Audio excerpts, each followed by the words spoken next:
기도하겠습니다. 아름다우신 주님의 이름을 찬양합니다. 강력한 그의 이름을 찬양합니다. 우리의 참 목자 되신 주님을 찬양합니다. 우리를 사랑하시는 주님 앞에 오늘도 나왔습니다. 찬양하며 말씀을 들으며 기도하며 주님께 더욱더 깊이 가까이 나아가길 원합니다. 주님, 우리를 품에 안아주시고 오늘도 이 밤 우리 각자에게 가장 필요한 은혜로, 가장 필요한 위로와 또 은사와 은혜로 충만하게 하여 주시옵소서. 이 시간 나사렛 예수 이름으로 명하노니 이 예배를 방해하는 모든 어둠의 권세는 묶임을 놓고 떠나갈지어다. 이곳 가운데 강력한 그 하나님의 성령의 충만한 임재 가운데서 하나님 나라가 이곳 가운데 온전히 이루어질지어다. 주님 감사합니다. 예수님 이름으로 기도드렸습니다. 아멘. 반갑습니다. 2주 만에 뵙겠습니다. 네, 오늘은 치유의 능력을 흘려보내는 삶에서 본문은 지난번과 동일합니다. 마가복음 16장 16절부터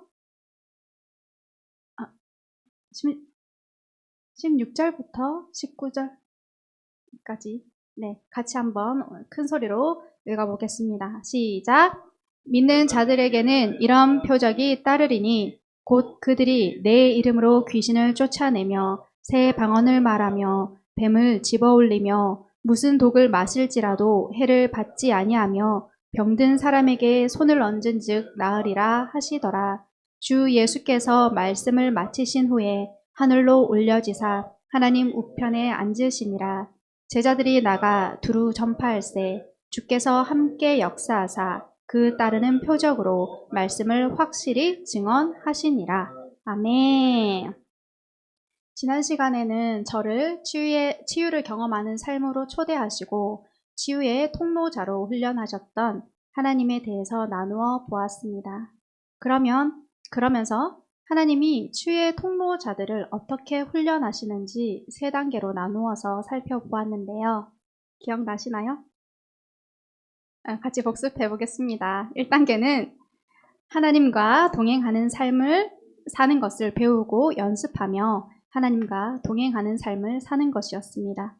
이때 복음이 무엇인지, 하나님이 어떠한 분이신지에 대해 왜곡된 지식과 잘못된 사고 같은 불순물들을 다 빼내고 참 복음, 참 하나님에 대해서 알아가게 하시면서 자연스레 하나님과 인격적인 사랑의 관계로 이끌어 가시는 것이 1단계 훈련이라고 했습니다. 그 다음 2단계 훈련은 치유를 직접 경험하는 것입니다. 치유의 통로자가 될 그 사람의 육체뿐만 아니라 영과 혼까지 그 모든 질병을 하나둘씩 하나님께서 직접 고쳐주심으로 몸속 질병, 이런 치유들을 경험하게 하시는 것입니다. 3단계는 치유에 대한 다양한 경험을 하면서 하나님이 허락하신 그 범위 안에서 치유 기도를 훈련하는 것입니다. 다양한 상황, 다양한 질병, 다양한 성령의 인도하심을 따라서 하나님의 치유를 경험하고 흘려보내며 치유 기도를 훈련하는 것. 여기까지가 훈련 단계였습니다. 이 3단계를 거친 사람은요, 하나님이 우리의 창조주시요 치유자이심을 철저하게 인정할 수밖에 없게 됩니다. 하나님은 이렇게 우리를 준비시키신 후 본격적으로 이런 사람을 치유의 통로로 하나님과 동역하는 사역자로 사용하시는데요. 그렇다면 저에게는 하나님이 어떻게 이 훈련의 끝과 사역의 시작을 알게 하셨는지부터 함께 나누어 보도록 하겠습니다. 2020년 9월쯤 저희가 개척을 앞두고 그 당시 섬기고 있던 교회의 사역을 마무리하던 시기에 하루는 친한 여자 집사님의 남편이 팔이 아파서 잘 올라가지도 않아서 병원에 갔는데 치료해도 잘 낫지 않는다라고 하는 이야기를 듣게 되었습니다. 저는 그 말을 듣자마자 마음의 부담감과 함께 그분을 기도해드려야겠다라는 마음의 감동이 올라오기 시작했습니다. 당시 저는 부교역자 3호로서 9년간 목사님의 사역의 그 뒤편에서 그늘 같은 존재로 살아왔기 때문에 결혼한 이후에도 대표기도 한번 해본 적이 없었고 직접적인 사역에 나선 적도 없기 때문에 사람들 앞에서 기도한다는 것이 너무 힘들고 자신도 없는 그런 상태였습니다. 그런데 안수 기도를, 그것도 남자 집사님께 해드린다는 것은 사실 정말 저에게는 쉽지 않은 것이었습니다. 게다가 성격도 내향적이라서 이게 더더욱 쉽지 않았는데 마음의 부담감이 있으니 순종을 하지 않을 수는 없고, 그래서 제가 어떻게 할게요?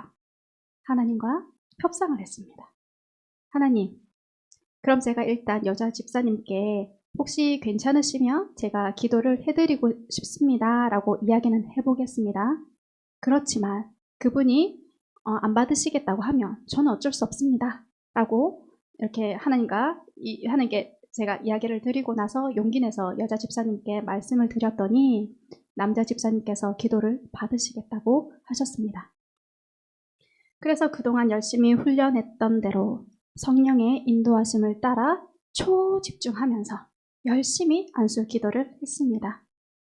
그러다가 기도 중간에 제가 근데 지금 팔이 어디까지 올라가세요? 라고 여쭤보았는데 집사님이 팔이 안 올라가는 걸 저에게 보여주시려고 팔을 들어 올리시다가 갑자기 이러시는 거예요. 원래 팔이 그렇게 안 올라갔는데 제 기도를 받으시고 갑자기 팔이 이렇게 확 올라가니까 깜짝 놀라셨던 겁니다. 그래서 그날 기도를 받으신 집사님 부부도 기도해드린 저도 깜짝 놀라며 치료자 하나님을 체험하는 은혜의 시간을 누렸습니다. 이 사건 이후에 또 한 번은 주일학교 남자 선생님이 6년가량 됐는데 한쪽 무릎이 굽혀지지 않아서 무릎을 꿇고 기도하지 못하신다라는 이야기를 들었는데요. 이때도 또 마음의 부담감과 함께 기도를 해드려야겠다라는 마음의 감동이 왔습니다.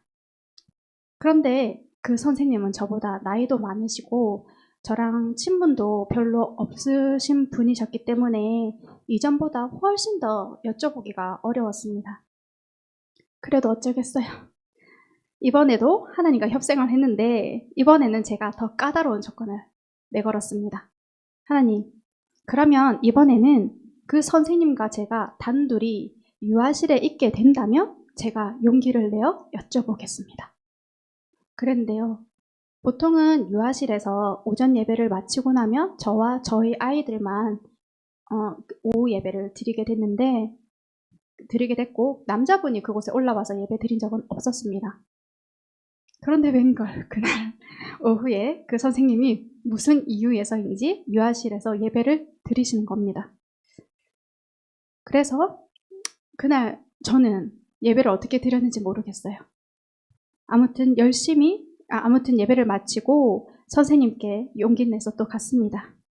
선생님, 오른쪽 무릎이 아프시다고 들었는데 그 오른쪽 무릎 때문에 지금 왼쪽 무릎이 아프시죠? 라고 했더니 선생님이 깜짝 놀라시면서 저보고 어떻게 하셨어요? 그렇게 하시는 겁니다.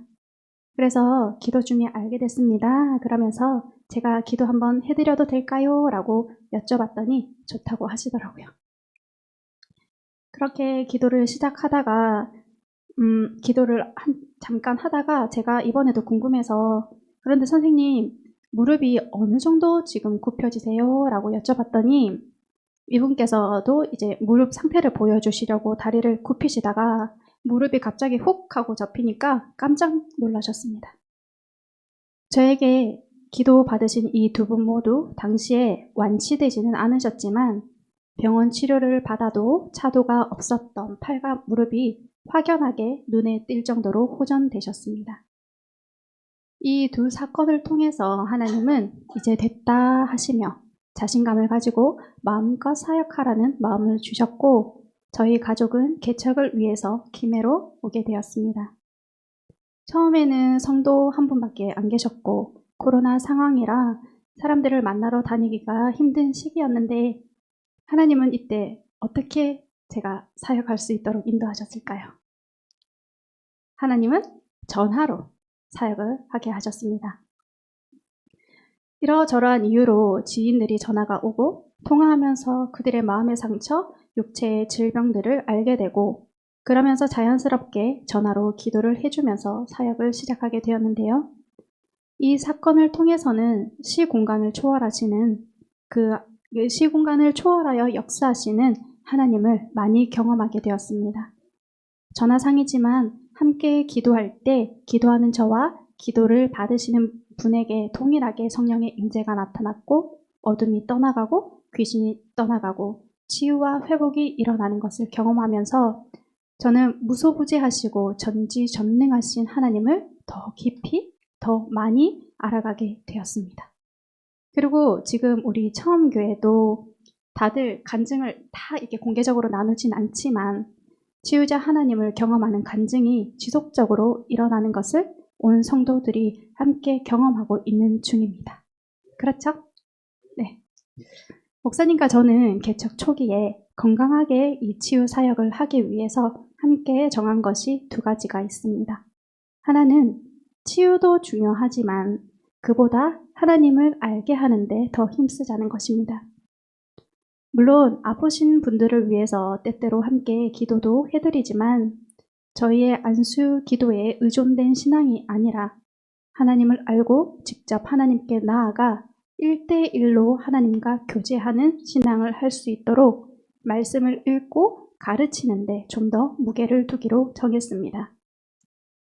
그리고 또 하나는 되도록이면 목사님과 제가 함께 기도하자는 것인데요.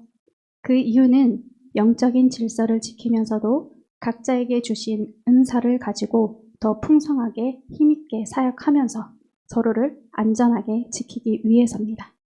그렇지만 동성 간에는 조금 유연하게 사역을 하고 있습니다. 사실 김해 온 이후에도 이와 같은 간증들이 너무너무 많은데요. 제한된 시간 안에 이것을 다 나눌 수가 없어서 조금은 아쉽습니다.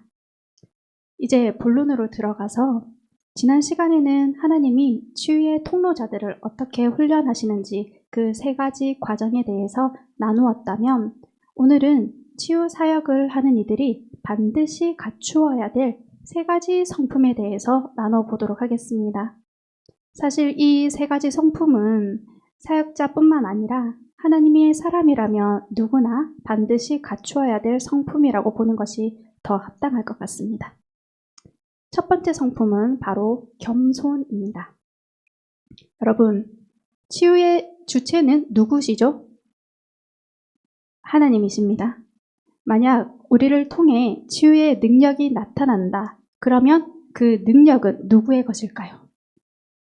네, 제 것이 아니죠. 우리의 것이 아니고 하나님 것입니다. 우리는 그저 치유의 능력을 흘려보내는 호스와 같은 통로일 뿐입니다.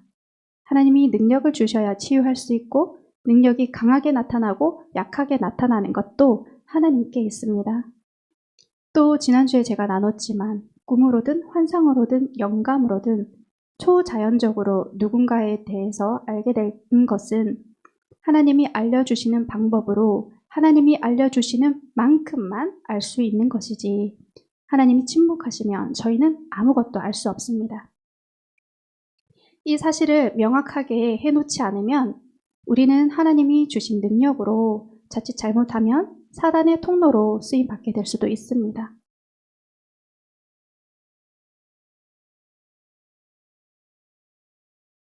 이 은사를 가지고 돈을 버는 수단으로 삼고 굉장히 비인격적으로 영혼들을 대하면서 사람들을 위해 군림하는 분들을 종종 볼 수 있습니다.